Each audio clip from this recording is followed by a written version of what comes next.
Welcome everyone to tonight's program, and thank you all for joining us. My name is Eli Rubenstein. I'm the Director of Education for International March of Living, and it is my privilege and honor to welcome Dr. Michael Berenbaum as he gives us his assessment on the current rising tide of anti-Semitism in the world. I'm now going to give a very brief introduction to Dr. Berenbaum. This is a tip of the iceberg, as he warned me not to go on too long. So everything I'm saying, you can times it by 10. Dr. Berenbaum is a renowned, world-renowned scholar, historian, writer, lecturer, and teacher. He's the director of the Sigi Ziering Institute, exploring the ethical and religious implications of the Holocaust, and a professor of Jewish studies at the American Jewish University. He's the author and editor of 20 books and scores of scholarly articles and journalistic pieces. He was project director overseeing the creation of the much venerated United States Holocaust Memorial Museum in Washington, and was its first director of research. He later served as president and CEO of the survivors of the Shoah Visual History Foundation, involving the collection of testimony of over 52,000 Holocaust survivors in 32 languages in 57 countries. His work in film has won Emmy Awards and Academy Awards, and I said there's much more to talk about in his bio, but we don't want to take away from this important discussion this evening. I should also add that Michael has joined us in the March to Living a number of times with the LA March to Living delegation, where his educational expertise has always been highly valued and appreciated. One technical note before we continue: if you have any questions, please send them to the host, and we'll try to get to as many of them as possible before the end of the presentation. Our plan is for Michael and I to do Q&A for about half an hour, 40 minutes, and then we want to open it up to audience questions. So please send your questions in anytime now, during the presentation, or during the actual Q&A. So let's begin. Just a few hours ago, CNN began a special report this week on the rise of anti-Semitism in the United States, focusing this evening on how Jewish students feel incredibly threatened on campus. Just a few days ago, there was a tweet, and in the tweet it said that many of the people who died in the Florida condo disaster and tragedy, of 150 people, many of them were Jewish. And then it said underneath that, Viva Palestina. In the same report from the CNN, we learned that less than 20 states in America have mandatory Holocaust education in their curriculum, and that 12% of Americans, which is over 30 million Americans, believe that Jews have too much power. And there's many other things we can talk about in terms of the current rise of anti-Semitism. So it's a difficult time and a fearful time for many. Michael, please comment on some of those things I've just mentioned in my introduction. Okay, let me start backwards for a moment. Anti-Semitism differs by its source. Is it religious anti-Semitism? Is it political anti-Semitism? Is it economic anti-Semitism? Is it social anti-Semitism? Is it racial anti-Semitism, which is the form that we saw under Nazism? Normally, we don't think of Jews as a race, but the Nazis essentially attacked Jewish blood. So it differs as its source. It differs also as to how much of a priority it is to the anti-Semite. One of the reasons that we had in the United States a good deal less anti-Semitism than we had in Europe historically was that Jews were not the primary focus of animus. And that is that other groups were higher in the totem pole of people to be hated, most especially African Americans, or we would not even call them African Americans, because the people who hated them didn't necessarily call them Americans. And also you would say Hispanics and immigrants at this point. The other thing that anti-Semitism differs in is not only how the nature of the priority, but the social stability of the society. In a very basic way, the more stable a society, the less likely anti-Semitism is to thrive. And we have been living in a time of enormous instability, not only in the United States, but in the world. One can say that we are at least going through 5 different crises of great magnitude at this point. We're going through, everybody can agree, we're going through a health crisis. Following the health crisis, we're going through an economic crisis. Some will say that we're going through a climate crisis. Others will say we're going through a social justice crisis. We're going through a crisis of polarization and a crisis of leadership. This is enormously fertile ground in which anti-Semitism among the hatreds of society can take place. The last major point I want to make is that anti-Semitism right now is increasing in a world in which the expression of hatred is increasing. And the expression of hatred is regarded as an authentic expression, as authenticity. It has the megaphone of the internet, and it can no longer be quarantined as it used to be a generation or two ago, because it has all the mutual support system of the social support networks and of the social networks. And consequently, we are feeling an increase of anti-Semitism, but the only peculiar consolation, it's not Jews alone who are being hated. That's a dubious consolation, but this is the context in which we have to understand contemporary anti-Semitism. Let me throw in one more peculiar statistic, which has to counteract all the stuff that you've been saying, all of which is true.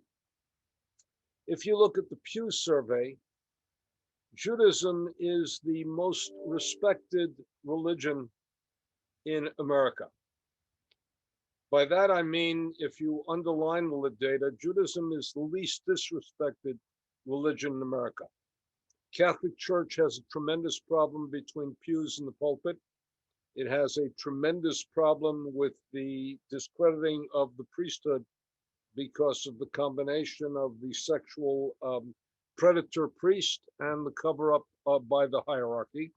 It also has a great division between conservative and liberal forces within the church, and even a great division between the bishops and the Pope, with the Pope representing the liberal wing. Protestantism is divided between evangelical and mainstream historical Protestantism, and evangelical is divided by generation, with the older generation having a particular politics that follows from their faith, and the younger generation differing from them on a couple of issues, most particularly climate and homosexuality. Everybody, and I'm overgeneralizing, everybody has been taught to distrust Protestantism, and nobody understands Eastern religion. So in reality, Judaism is the most respected religion in a context in which anti-Semitism is on the rise. That's a general long response to the context in which we understand, and I'll be briefer in your further questions. Well, you've certainly given us a lot to think about, but there seems to be a contradiction. We have this high rate of anti-Semitism, and Judaism is the most respected religion. Is there a way of understanding that contradiction? Yes, I think that you have a combination of anti-Semitism on the right and anti-Semitism on the left. And both of them, the irony is they can't quite join forces, but they're both very significant in our society. We'll talk a little bit about anti-Semitism in the rest of the world, because it's not only restricted to the United States or to Canada, but the combination is that the extremes are deeply distrustful of the Jews. For the left, for the extreme left, Jews are regarded as a privileged part of the white majority. And in that sense, we have a unique situation.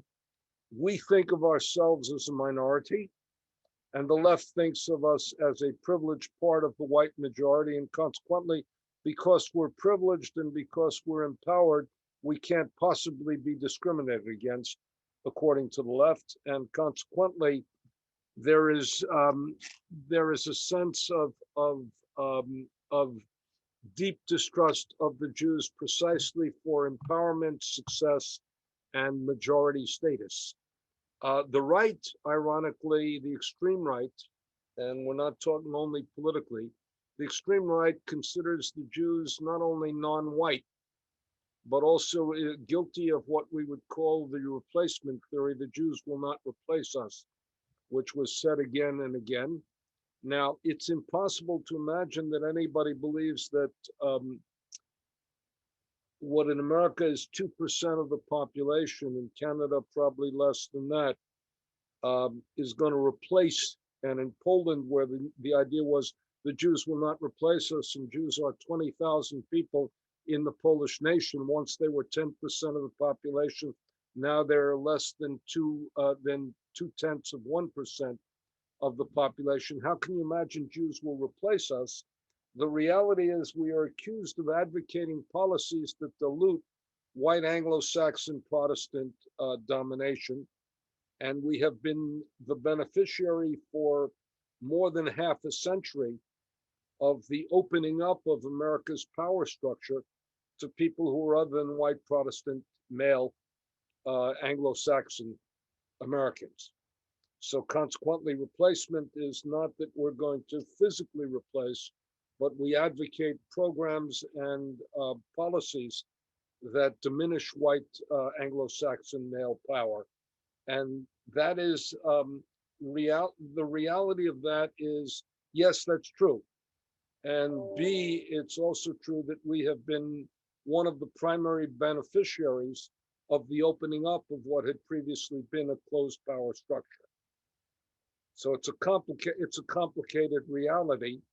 And the other part of it is you have to understand that when we said Judaism differs as its source, notice that we've had a tremendous decrease in the religious nature of anti-Semitism. The Roman Catholic Church has changed its teaching on the Jews dramatically. No longer teaches the Jews are Christ killers, no longer teaches even that you had under Pope John Paul II, St. John Paul II, you had the recognition of Israel. You also had the statement that anti-Semitism is anti-Israel.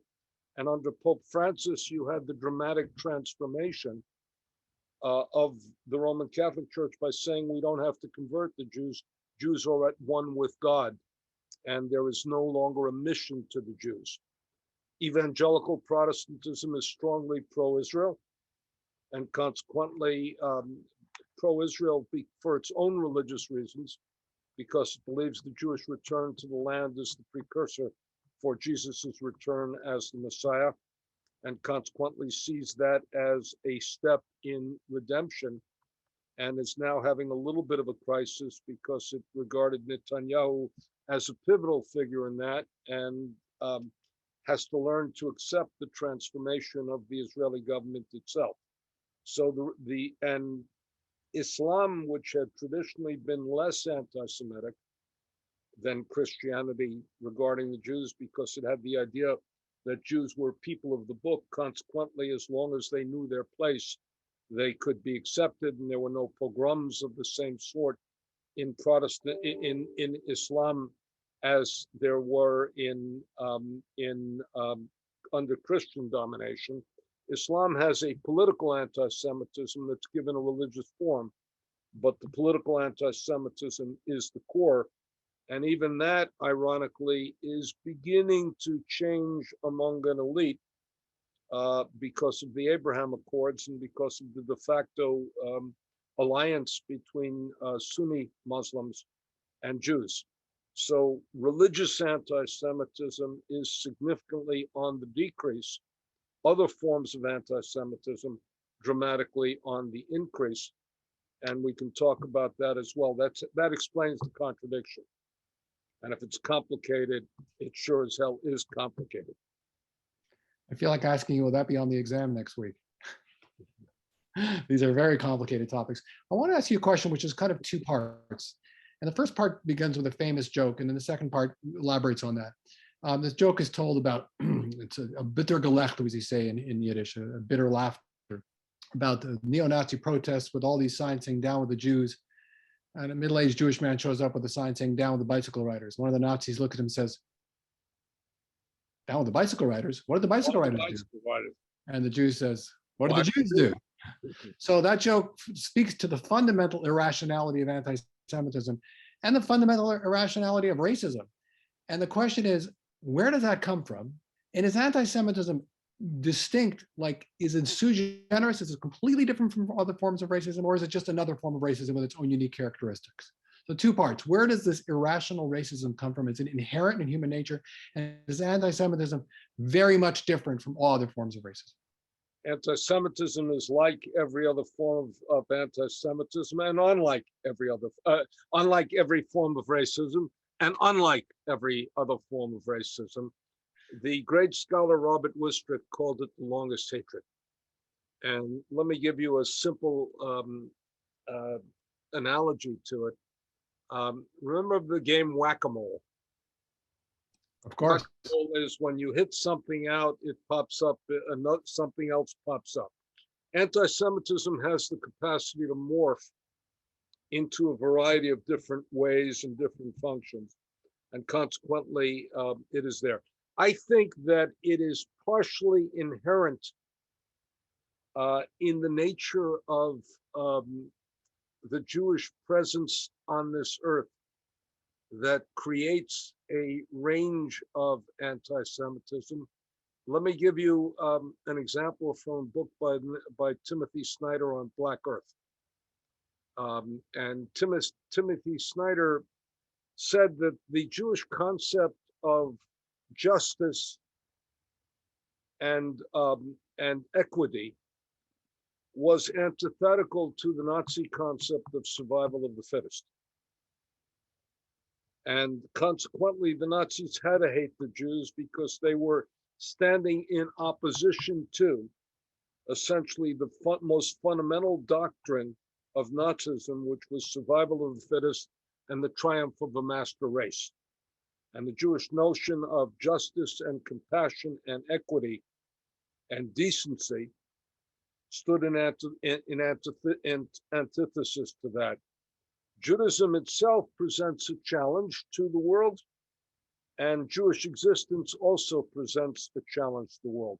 We have a deep politicalization of Jewish existence today, and we'll talk about the opposition. What is the difference between anti-Semitism and legitimate opposition to the governments of Israel? And that's a major issue, but we have a politicalization of it. But there's something inherent in the Jewish condition that has been part of it. We're also enormously visible in our world. And because we're enormously visible, that makes us an appropriate target for those who want to hate. Just want to, someone sent me a note saying they didn't hear the punchline to the joke, which is a great sin in Judaism, not to let someone hear the last line of the joke. The last line of the joke was when the Nazi says to the Jew, why down with the bicycle riders, the Jew says, well, why down with the Jews? In other words, they're equally irrational, just getting back to that. But I want to pick up on a point you made earlier, the different kinds of anti-Semitism, and perhaps you can elaborate on that. What was the major difference between Nazi anti-Semitism and the classical anti-Semitism that existed for thousands and thousands of years? Well, what's the major difference? Because you're talking about morphing. The major difference essentially is that, let's put it in the words of one of the great scholars, Raoul Hilberg. Raoul Hilberg said the Christian anti-Semitism said you have no right to live among us as Jews, therefore convert. The political anti-Semite said you have no right to live among us, therefore leave. The Nazis said something much more radical. They had a combination of a racial anti-Semitism and what is either called a redemptive or a zoological anti-Semitism. The racial anti-Semitism is they offered the Jew no alternative. Conversion was not sufficient.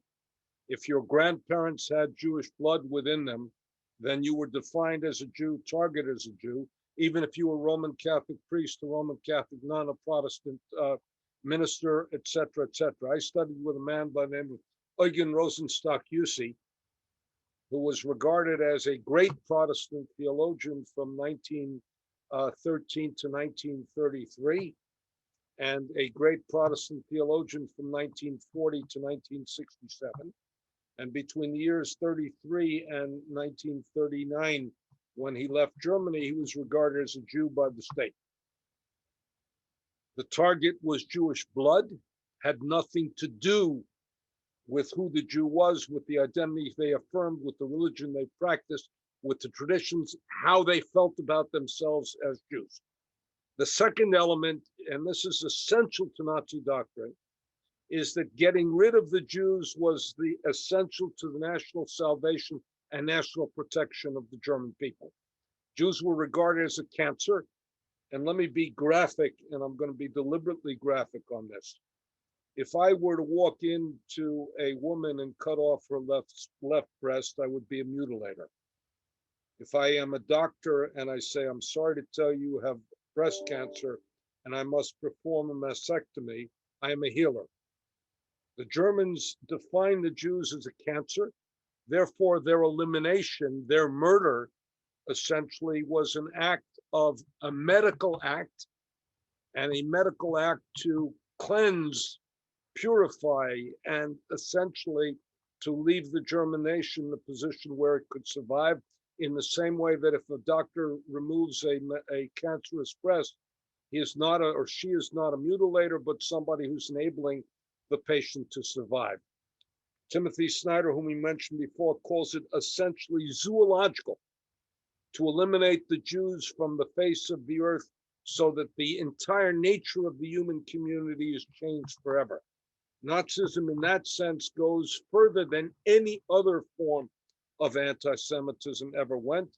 And when we go to the question of how much of a priority it was the first priority for Nazism, and Hitler's himself first priority. It's the last word he has in his will, is to, above all, remember to get rid of the Jews. And it was the number one priority. I can document that by showing you that the most acute time of the murder of Jews was 1942 and 1944.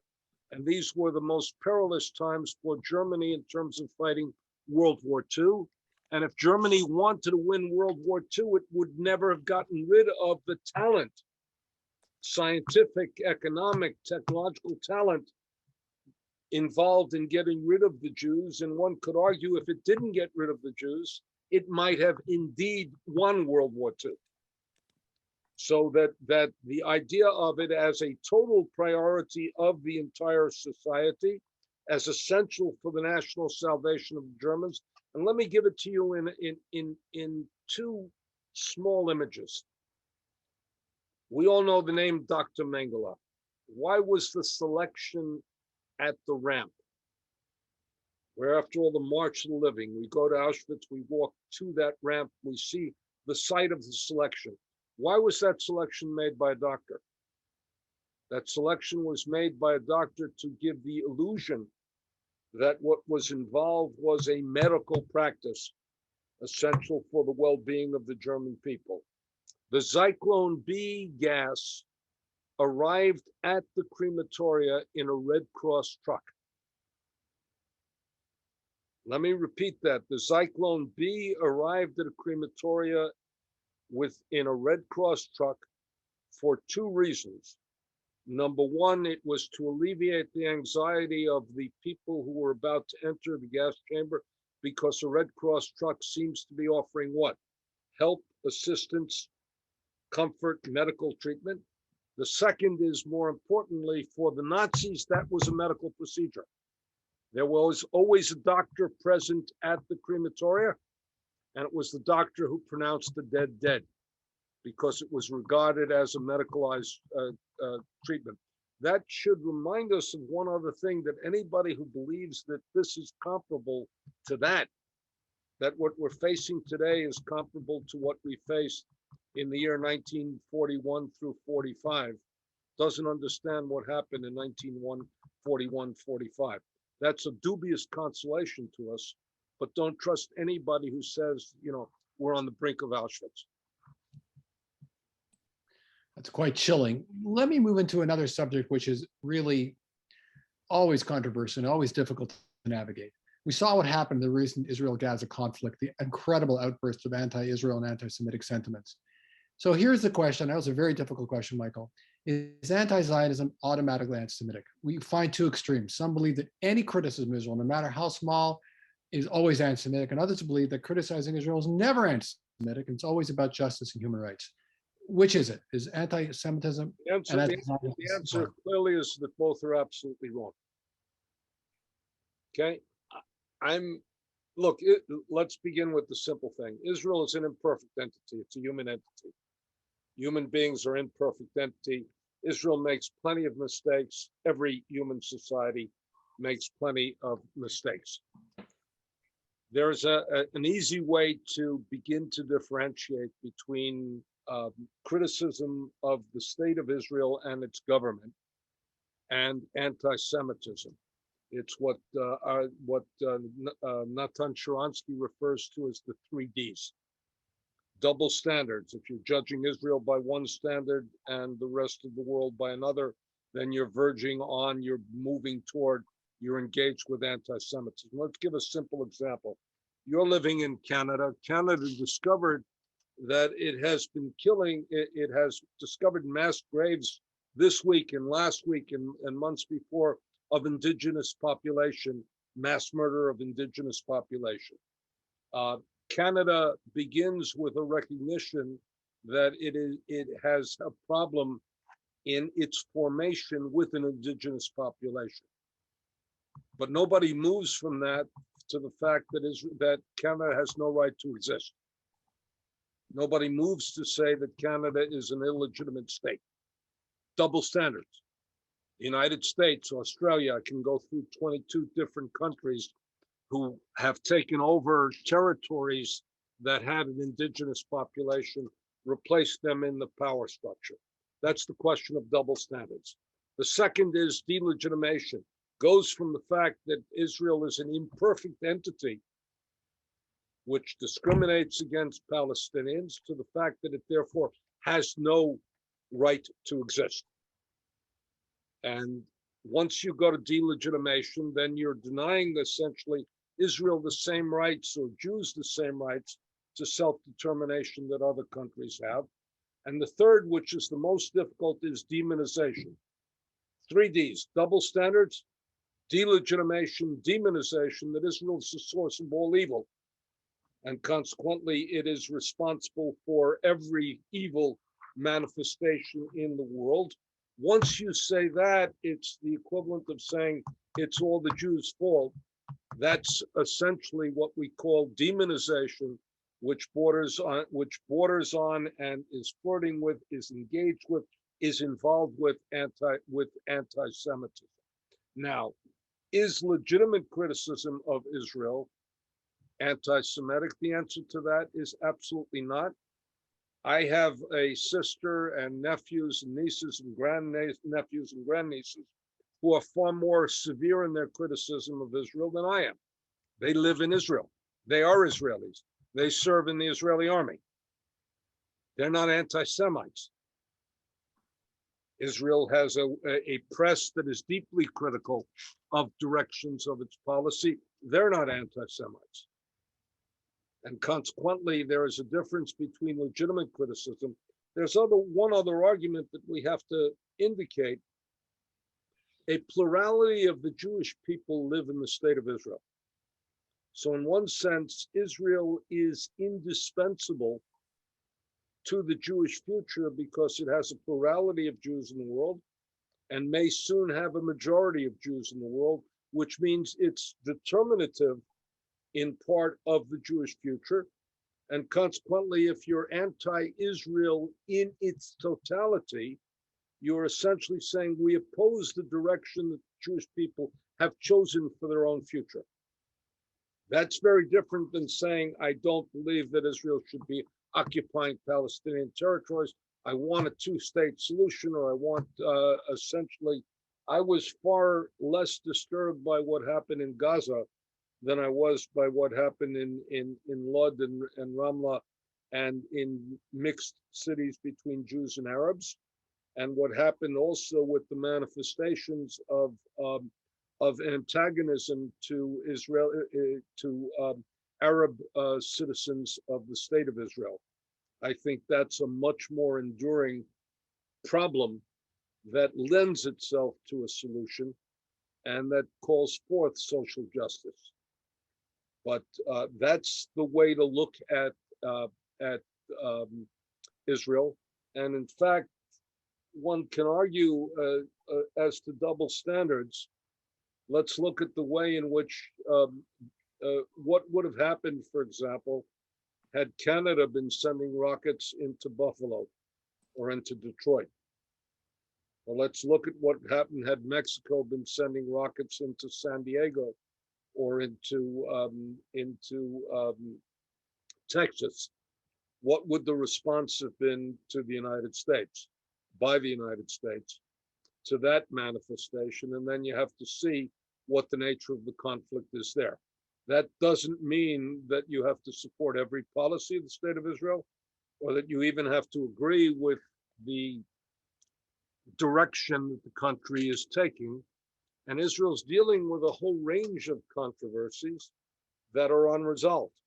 I love what you said about the 3Ds. That's something that makes it very easy for people to respond. And just to repeat it for our audience, double standard, delegitimation, and also demonization. That's very important to understand. And most importantly, demonization. Yes, demonization. That's very, very good encapsulation. I want to say one more thing. I want to say one more thing, most especially to the people listening. There's a baseball analogy. A man by the name of Curt Flood is the guy who broke the baseball reserve clause. And he appeared in a documentary by Ken Burns. Shortly before he appeared, there was a black ball player, who was then called the Negro ball player, who wanted to rip his skin off because he didn't want the handicap of being black.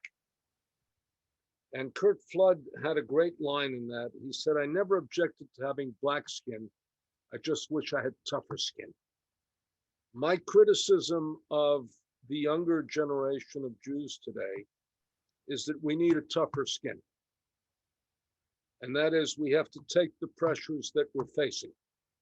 And we have to be able to retain pride, not rip our skins off and not hide, but to retain pride and self-affirmation, and not to internalize the criticism that's coming in our direction. And we have to have enough confidence in who we are and in the nature of what it means to be Jewish and the Jewish contribution to world civilization and to values and to all of the things, and to even the quest for social justice, especially the quest for social justice, and have a certain toughness to be able to take the pressure that we're facing and not to internalize it and retreat, and not to view ourselves through the prism of anti-Semitism. I study a lot of 19th century European Jewish identity, and there was a great deal of self-hatred involved in that. And one of the things we learned, and this was also something very interesting in American Jewish history, the 1950s were described by one as you couldn't be too Jewish, T-O-O Jewish. In other words, and I use an example that Yitz Greenberg, Rabbi Irving Greenberg, used. When he was going for his PhD at Harvard, religious Jews like himself never wore a yarmulke indoors. They wore a hat. And then when they sat down in class, they took their hat off because they didn't want to walk without their head covered.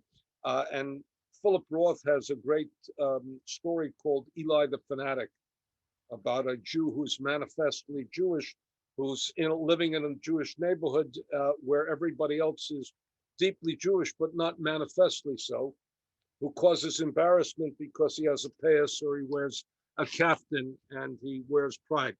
By the 1970s, Jews felt comfortable wearing a yarmulke at Harvard. And also by the 1970s, the Jewish star was a gold thing that you wore around your neck with pride and with dignity, and not something that you regard, with pride and with dignity, and not something that you regarded with shame. And consequently, that's what we need to return to. So we had a case, and I don't want to mention the university because I'm not criticizing an individual, I'm criticizing a situation. We had a case of a student who was elected to the presidency of her university council, and then had opposition to her because she was a Zionist. And she ended up resigning. And we are faulted for not giving her the support she needed, but she was faulted for not saying, I'm a Zionist and I'm damn proud of it.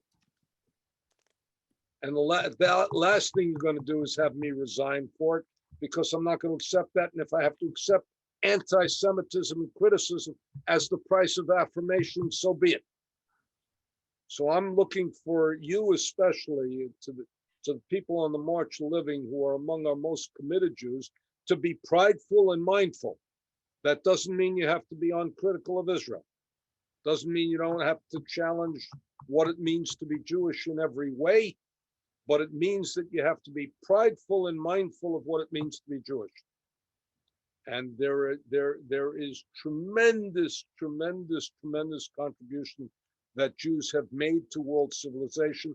And even as you mentioned, Ellie, in your statement, the very idea that the Holocaust now is used as an instrumentality to teach against racism and hatred and anti-Semitism, and to teach about respect for human dignity and human decency, and universal respect for human rights, and that it's regarded as a tool to affirm all of these values, is the way in which essentially the survivors have made in this generation a contribution to world culture, not dissimilar, quite similar to the way in which our Torah, the Bible, takes the experience of slavery and uses it, to enlarge human responsibility, to enhance human dignity, to plead for human decency, to argue for freedom.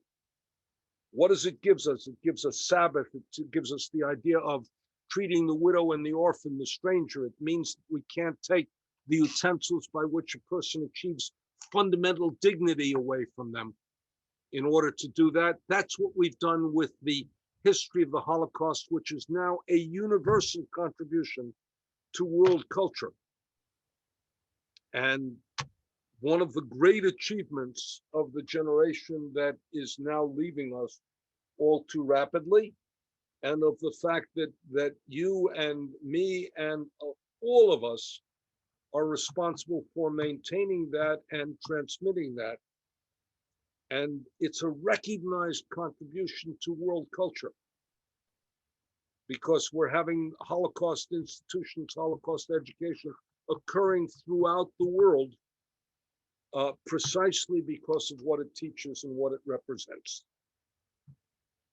Those are very eloquent words, especially to the younger people listening onto this call, about having pride and being mindful of your Jewish identity. I want to move on to a sort of related subject. Is we all know that minorities are not guilty of the charges that they're being accused of by the racists. And yet, are there things that the minorities, especially the Jewish community, can do to minimize the rise of anti-Semitism, such as building bridges, outreach, education, like the March of Living, in which some non-Jews take part in it as well? What are some things we can do to prevent or to respond to this disturbing phenomenon? I'm not talking about Holocaust deniers, because I think for the most part, they're probably a lost cause. What about the rest of society? How can we fight against anti-Semitism? Let's begin by talking. I'm less disturbed by Holocaust deniers. Let me give the equivalence, for example, to pornography. Hardcore pornography, hardcore denial was defeated dramatically. And Deborah Lipstadt, as a friend of mine, was defeated by the self-defeat of David Irving.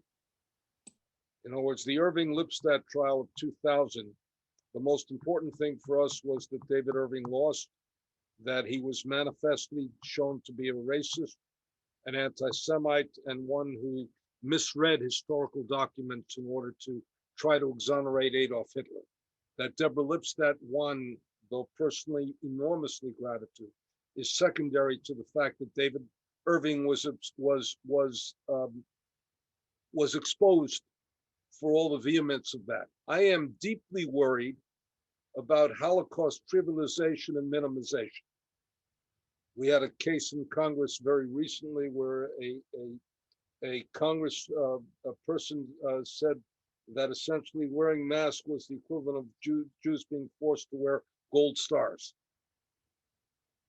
I didn't realize the Jews wore gold stars, but that's a different story. But you have a trivialization of the Holocaust. There is a cartoon in which somebody uses the gates of Auschwitz, Arbeit macht frei, and puts instead vaccines make you safe as the great lie. The trivialization of the Holocaust, the minimization of the Holocaust, The vulgarization of the Holocaust is what I'm worried about. Let's begin now. What can we do? First of all, Jews, understand this. We are an empowered people. We have much more power than we ever had. We have political power. We have economic power. We have social power. We have intellectual power. And consequently, stop feeling yourself frightened, silly, and understand that we have particular clout that has to be used. The best way for us to do that in a very real sense is to reach out to people who also feel endangered and to establish what? To establish alliances and to reaffirm some of the most fundamental values. What is the affirmation? What's the most fundamental of all values we can reaffirm? In an American context, it's that all people are endowed by their creator with certain inalienable rights, life and liberty. I'm less interested in the pursuit of happiness, but I'm interested in life and liberty. The idea that human beings are created in the divine image. Now, if we have multiple people in the world of different shapes, different sizes, different races, different ethnicities, God must have created a multiple world. And every human being is entitled to deep and profound respect and human dignity. The notion of right alongside the alongside the Convention on Genocide was the Universal Declaration of Human Rights. So we have to be affirmative in all of that, positive in all of that, and seek alliances in all of that. And we have to be able to do that and to say we're not in this alone, we're all in this together. Part of what we've had is an isolation that has taken place, and Jews with the idea that we're in this alone and we're in this not together.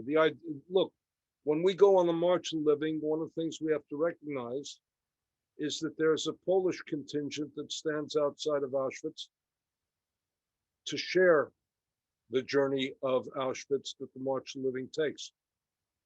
There's anti-Semitism in Poland, but there's also philo-Semitism in Poland. And we have to strengthen our alliances with those who deal and grapple and accept and engage the Jewish people. And we have every conceivable opportunity to do that. And that's one of the strategies we should take. All very good points. I want to reference something you mentioned earlier, and that is the tragedy of what's unfolding in Canada with the First Nations. In the last month or so, over 1,000 unmarked graves of First Nations children who lost their lives many years ago in the residential schools, through poor nutrition, through sexual abuse, through physical abuse, through lack of medical care, dying of tuberculosis, and all sorts of terrible diseases and illnesses. And this is apparently just the tip of the iceberg. 1,000 unmarked graves they've discovered. There could be thousands, not could be, there probably are thousands and thousands more. And it's so heartbreaking now to discover this. Many people across Canada tomorrow are canceling their Canada Day activities, just like the United States has July 4th, we have Canada Day. They're so heartbroken over this. What I've recently come across is a number of historians who connect what happened in Canada to the First Nations and the United States, to the indigenous people, to what Hitler was thinking. In fact, there are some texts that say that Hitler greatly admired what the Americans did to the First Nations by shoving them into reservations and by killing them in large numbers. And so we see perhaps a connection between what happened to the First Nations in North America to Hitler's treatment or his planned treatment of Jews, which leads me to the following question. Is it always wrong? Go ahead, sorry. There is undoubtedly connection with that. And the second thing we have to understand is the first to be gassed in Poland, the first to be gassed in Germany were not Jews. First to be gassed were what we call, and I want to use non-PC terms, the first to be gassed were mentally retarded, physically infirm, emotionally distraught, congenitally ill Germans who were an embarrassment to the myth of Aryan supremacy. That was based, in fact, on eugenics laws in the United States. And they took eugenics laws one step further into what they called euthanasia, but we would say active murder of the death of the handicapped, in which they developed gas chambers. And the staff that operated what we call the T4 program then went on to murder Jews at Treblinka, Belzec, and Sobibor, where you had a direct transition. All of this was modeled on American behavior. And again, if you look at how the Americans treated what were then called Negroes, and I don't want to call them African Americans because they weren't regarded by their opponents as Americans. And we had it even in the Declaration of Independence. You had the idea that blacks were considered 3/5 of a human being for census purposes. So all of this was modeled on America. And the most important thing, though, and this I would hope is true in Canada.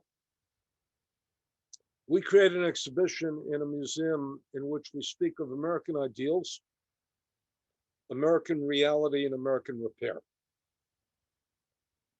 Embrace the ideal, challenge the reality, and be part of the repair. Participate in repair. Because the best part of the American experience has been that we have been able to repair some of the damage that has been done in our society, and we can do better. I always want the idea that I want to be smarter tomorrow than I was yesterday, and better. And this is the lesson of Yom Kippur, which is you don't have to be defined by your past. You can change and improve, and do better next time, next round, next year.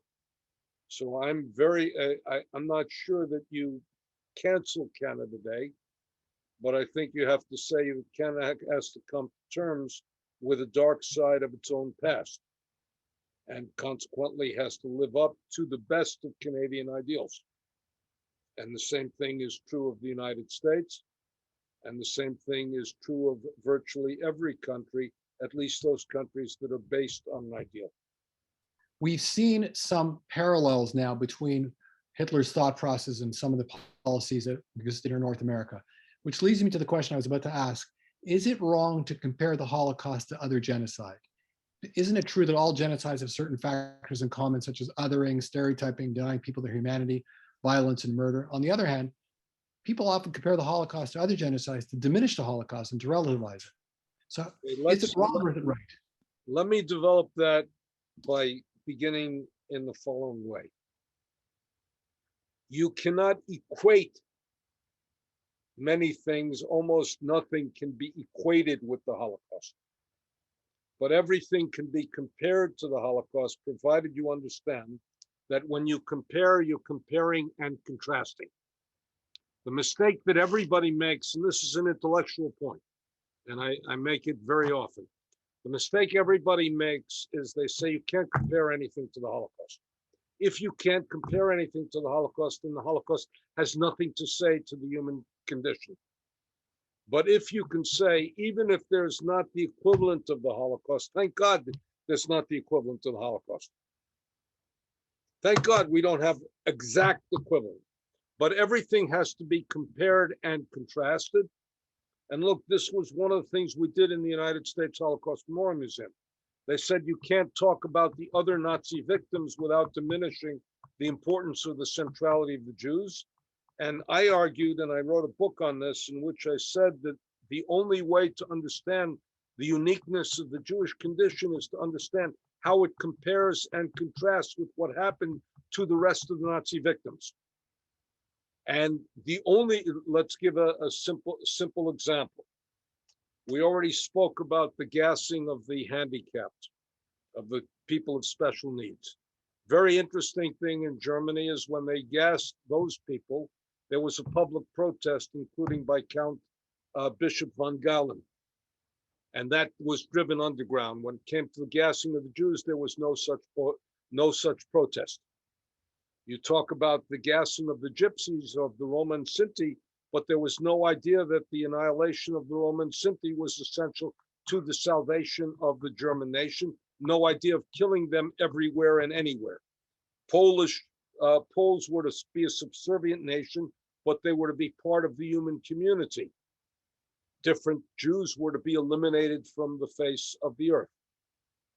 Consequently, only by comparing and contrasting, and you have the same thing taking place with regard to other genocides. Greg Stanton has the idea that there are 10 stages of genocide, and that each of the 10 stages represents something. There's discrimination, symbolization. For the Jews, it is the Jewish star. In Cambodia, it was eyeglasses. You would have been victimized precisely because you're wearing glasses. Holocaust denial is there, but there's also what? Denial of the Armenian genocide. You have persecution, you have discrimination, you have dehumanization. It led in the Holocaust to extermination. Now let's take a very interesting example. Extermination, and I don't like to use extermination because it's a Nazi term. I'd rather use the term annihilation when I'm speaking about it. What's the key to the Holocaust? They moved from mobile killers to sent to stationary victims. They reversed the process. And they reversed the process by making the killers, the victims mobile, putting them on trains, and sending them to stationary killing centers a la Auschwitz, in which what was involved was a process that minimized the contact between those who were killed and their killers, and in which one person, by dropping Zyklon B, actually it was two people, by dropping Zyklon B could kill 2,000 people in 30 minutes, and their bodies could be burned in 3, 4, 5 hours, in which you could have at Belzhytz 50,000 people killed a month, at Treblinka some 70,000 people killed a month, and at Auschwitz at its core, much larger number killed at any given month. Factories of death, a novum in human history. But that doesn't mean that mobile killers are not important. And what is the difference between the mobile killers of Rwanda and the mobile killers of the Einsatz group and their collaborators? Is in Rwanda, they had to stand within an arm's length of their victim. They killed by machete. They were close enough that you stood within 3 or 4 feet of your victim. There's a document on how to kill the Jews in Zhytomyr, in which they have the person standing a great length. You put the Jew next to a mass grave. You shoot from a distance, and it falls in, and therefore you can bury without ever having touched the body or ever having moved the body. And they put that into a diagram so that every soldier could understand it. So you must compare and contrast, but thankfully we have nothing that is quite the equivalent of the Holocaust, nothing equal to it. But there's a difference between equating, comparing, and contrasting. Very, very clear explanation. I'm very grateful for that. We have a few questions from the audience before we come to our conclusion. I'll just give you a few of them, Michael, and you decide which one you want to focus on. One question is, please comment on the deterioration of Black-Jewish relations. Please comment on that. And also, in the era of the internet, there's so much falsehood out there. How do we combat all the falsehood that's existing? And thirdly, how do we combat the rise of anti-Semitism on campus? So first of all, let's go with a very simple thing. Sure. I'm going to answer the middle question first, the second question, the third question, then the first question. First thing is, look, I'm a scholar. So, and you'll forgive the term, I'm a pain in the ass scholar. Pain in the ass scholar ultimately believes that truth wins out over falsehood. I've seen in my work and everybody else's work, good history wins out over false history. We have to remember what is true, and we have to report it and contrast it. And we didn't talk about anti-Semitism and conspiracy theories. In a world of insecurity, people looking for a simple explanation of a much more complex phenomenon, and therefore they engage in conspiracy theories and they build up the unknown. So we can't combat everything on the internet, and the internet is the great equalizer because it makes truth and falsehood the same, appearing the same, appearing with the same type of credibility. That's one of the dangers of this democratic, I use in a small d, notion that everything out there is available. When I write for a scholarly publication, I have to be vetted by two scholars of great reputation who challenge every word I say. When I put an essay on the internet, nobody has to pay attention to it. What do we have to do on campus? Number one, on campus, we are facing the groupthink of ultra-leftists, which is anti-Israel, and we have to be not intimidated by that, but willing to challenge it in a very strong way. We also have to be confident in what we assert. And I always believe on campus, you not only study a subject, but you choose a professor. Every semester that I took a course, I said, who are the best professors? Who is it on campus that I had to study with? And you know what? That's how I ended up with my majors. That's how I ended up learning. That's how I ended up choosing my graduate professor. And that is that I choose people and the subject matter as well as it. Jews have to be confident in what they have. And if you believe that Israel is thoroughly and completely and totally innocent without blemish, you're not going to win any argument. You have to concede it, but you also have to concede that no country is perfect. And Israel itself, look, just underwent a great transformation. And now you have a government in which you can find represented within the government every point of view you want to say, because the government is a coalition government. I think that on certain levels, Black-Jewish relations have not deteriorated, and that's a longer argument. I think what you have is you have an alliance of political leadership. You have elements of the Black community and of Black Lives Matter that have backed away from some of the anti-Semitic positions because they want to be effective. And remember that in the Democratic Party, the moderates won. The moderates won. And Joe Biden, for example, is the representative of the moderate leadership.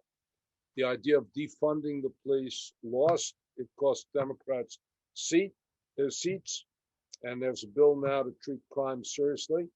So the best move of the Jewish people is to keep in a reasonable way toward the center.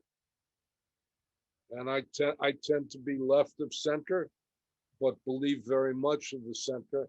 And the reason I'm arguing that there hasn't been a deterioration in Black-Jewish relations is because if you look at when there was a deterioration in the 60s, in the late 60s, 3 or 4 of the white people that the Black community confronted and engaged with were Jewish.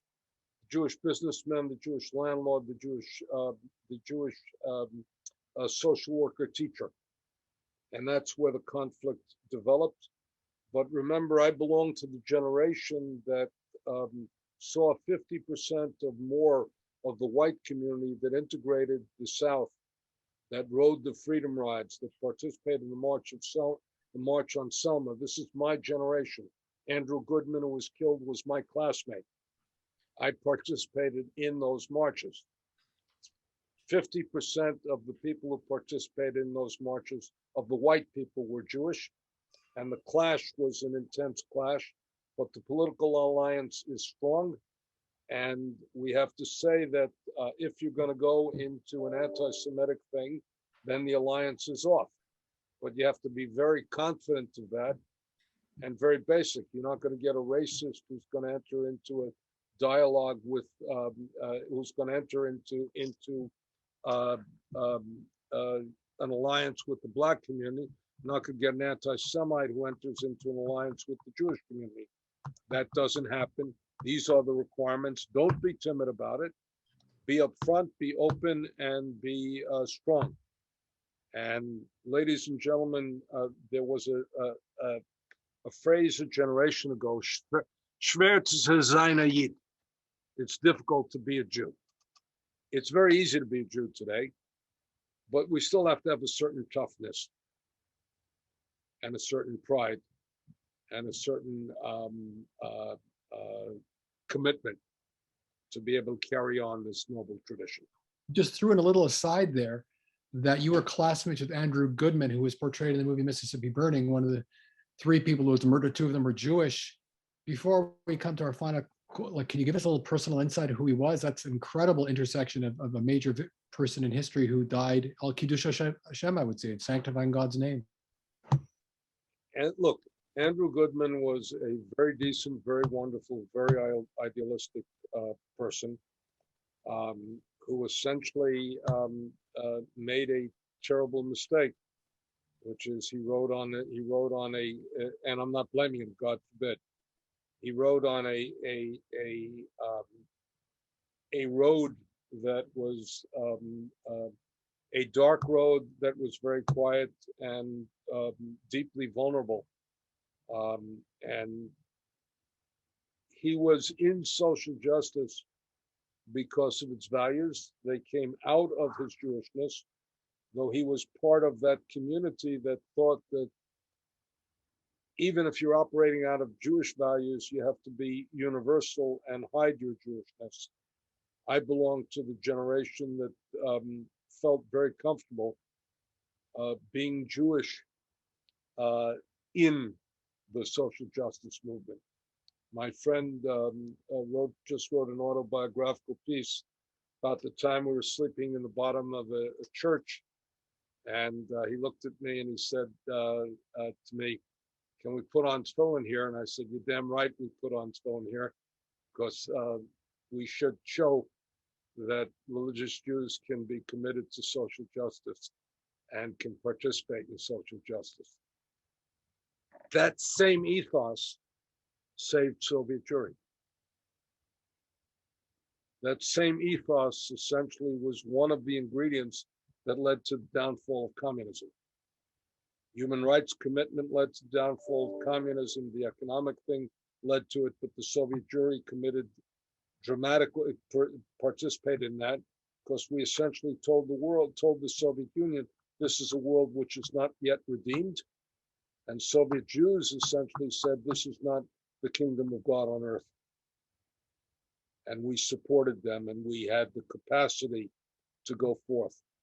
So that's what I mean by a certain type of pride and toughness and values. So this was the generation in which we grew up in. So Michael, thank you for sharing that personal insight. And just before we close, any parting words? I get notes from people all the time, especially children of survivors, who feel that this is like Germany in the 1930s all over again. And sometimes, do we overreact? Do we underreact?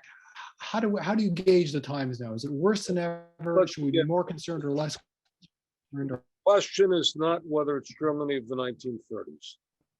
The largest question today is, remember, and let me tell you why it's not the 1930s. The leadership of the Western world is anti-Semitic. You had the killing in Paris at the Hyper Kasher and Charlie Hebdo. And what was the response to that? The response was a march of the leadership of the world, of the Western world, against anti-Semitism. The president of France said, France without its Jews is not France. Dramatic, significant, enormously important. Angela Merkel is against the neo-Nazis, not only because she respects the Jews, but she thinks the neo-Nazis are a catastrophe for Germany. She's not only doing it for altruistic reasons, she's doing it for the most basic reason of all. That is anti-German. And she would say anti-Semitism is anti-German. Think of that as a great difference. And look at the condemnation we have now from contemporary leadership of anti-Semitism. And I think that that's a dramatic difference. The real question is what happened between 1918 and 1933 that transformed a quasi-democratic society into an authoritarian society, that showed that a democracy could not work, that a polarized democracy was ineffective, ineffectual, incompetent, and could not address the needs of the people, and therefore they went for an authoritarian leader who became a totalitarian leader. And that's a worldwide phenomenon. One of the things we didn't do, Ellie, is talk about anti-Semitism outside of the United States. And that's another conversation. Maybe we'll have it on another day, but an hour is very sufficient on Zoom. I'm just going to wrap up by saying the following. There's a very famous joke about this man who comes to the rabbi and says, "Rabbi, I don't have a job. Can you find me a job?" And the rabbi says, "Sure, I'll get you a job. Come back to me in a week." Comes back a week later, says, "Rabbi, what do you have for me?" "You are going to sit on top of the roof of the synagogue and you're going to look out for the Mashiach, look out for the Messiah." The man says to the rabbi, "How much does it pay?" "It pays $10 a week." The man says to the rabbi, $10 a week, that's not very much money. The rabbi says, "It's not so much money, but I guarantee you it's a lifetime job." In other words, the Messiah is never going to come in his lifetime. So he has job security, maybe not such great compensation. Well, So Michael, I say the easiest affirmation I make as a Jew. I believe in a perfect faith that this is a world which is not yet redeemed. The Messiah has not yet come. And that is the easiest affirmation I make. I have no doubt about that whatsoever, no challenge to that affirmation. But the other part of the Jewish journey is we know the world is not unredeemed. That only makes we know the world is unredeemed. That only makes our task all the more difficult and all the more necessary. And we can't desist from that task. well, with those words, Michael, I'd like to say that I know the fight against anti-Semitism, racism is going to be a long, long one and will not be concluded in our lifetimes, maybe not even before the Messiah comes. But until then, on behalf of myself and the Jewish community and all people fighting against anti-Semitism and racism, we're all so grateful that we have someone with your wisdom, expertise, and commitment to lead the fight against this formidable foe. So we wish you much success in your ongoing endeavors, and of course, especially this time, good health. I want to once again thank our audience for tuning in and for listening so wonderfully to this program. If you want to learn more about March of Living's interesting programs coming up and other webinars, please visit our website at marchofliving.org. It's motl.org, motl.org. Wish you all a safe summer. Lech LeShalom. Go in peace. And once again, thank you so much, Dr. Berenbaum. Have a good night. Bye-bye.